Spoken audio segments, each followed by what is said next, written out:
Alrighty, thank you. We're gonna move to item 10 first because I think it's important that just as we listen to you, you all should give us an opportunity and listen to the plan. So I'm gonna call item 10, Madam Clerk. Item 10 is elections, calling a special election on March 11th, 2025 for a proposed amendment to the Tucson Charter to establish a transaction privilege tax to fund community investments and approving the ballot language. City Manager's communication number 264 dated September 11th is received into and made part of the record. I just wanted to start before the presentation, because I know the city manager has a presentation. I want to explain to the community more about what the city manager, the city council, and I are presenting to Tucsonans in this quality of life initiative. This mayor and council and our entire city staff is charged with delivering services to Tucsonans to build safe, vibrant, and an equitable city that we all love.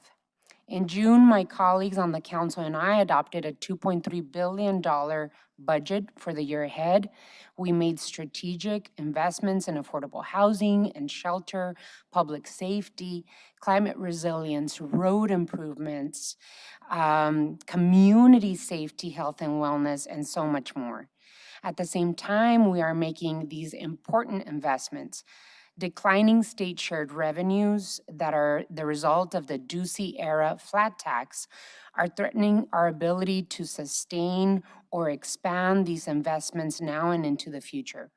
Together with Pima County, city staff, and community partners, we created the Prosperity Initiative. As a matter of fact, Councilmember Santa Cruz led in creating that initiative. Both Pima County and the city of Tucson Mayor and Council approved and passed the Prosperity Initiative, which is a clear plan to disrupt cycles of poverty, building generational wealth, and interrupting violence. We have heard the voices of Tucsonans loud and clear. We absolutely hear you.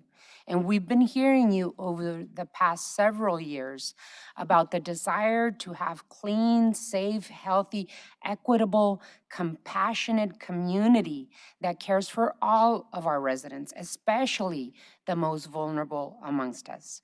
We've heard those voices through the Move Tucson plan, through the Plan Tucson engagement, through the housing affordability strategy for Tucson and that engagement, through the Tucson Resilient Together planning, service of all sorts, not just the budget surveys, and during the 2023 election, which through knocking on more than 30,000 doors, making thousands of phone calls during my campaign, dozens of town halls and public events.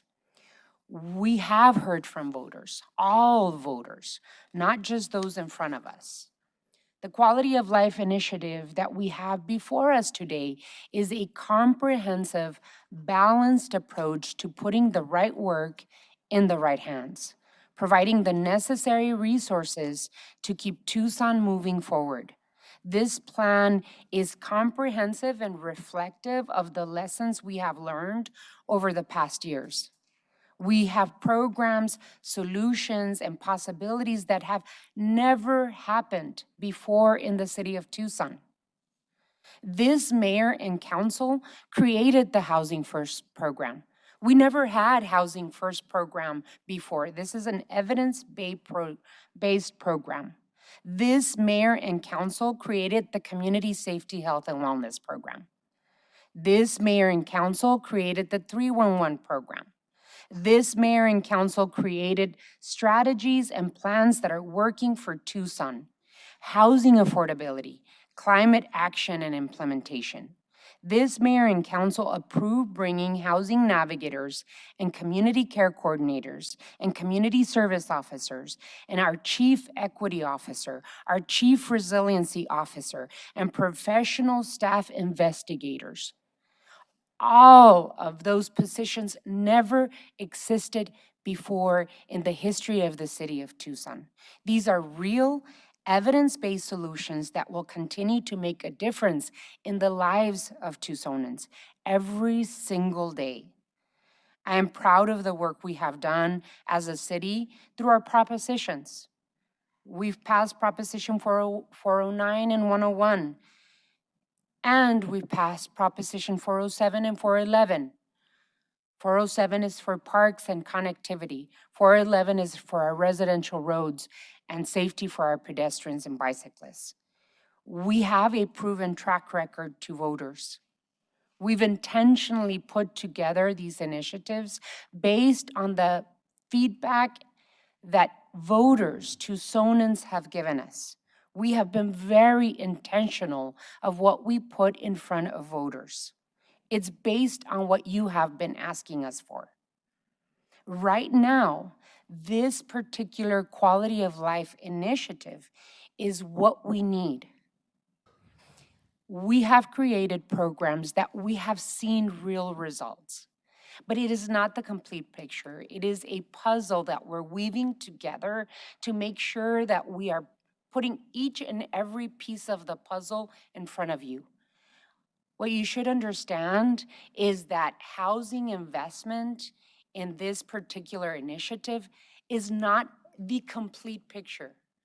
We are investing millions and millions of dollars from federal funds, from state funds, that is creating much more affordable housing. We are dedicating pieces of property that we own as a city to create affordability in our community. More than 600 units of affordable housing are planned to be built in the city.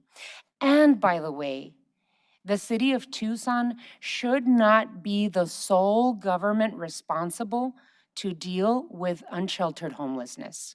We need our partners in Pima County to invest as well. We need our partners in the state of Arizona to invest as well. We need our partners in the federal government to invest as well. We cannot, as a city, solve societal issues alone. And so this initiative is not the cure-all. It is a continuation of investing into a holistic and comprehensive approach to community safety, quality of life, and a safe and vibrant city. So this is not the end.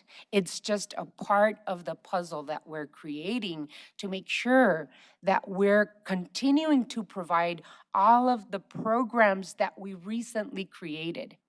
The state of Arizona and the state legislature are taking away from local governments like Tucson instead of giving us more money. In the next few years, we are going to see a reduction of $400 million removed from the budgets of the city of Tucson because of the Ducey era flat tax. We need to invest in ourselves. And this particular plan is based on what you're asking us for. It is not just what you've said today. It is so much more comprehensive. So, Mr. Manager, I know you have a presentation. I'd like for you to do your presentation and then allow my colleagues on the council to ask any questions if there are any.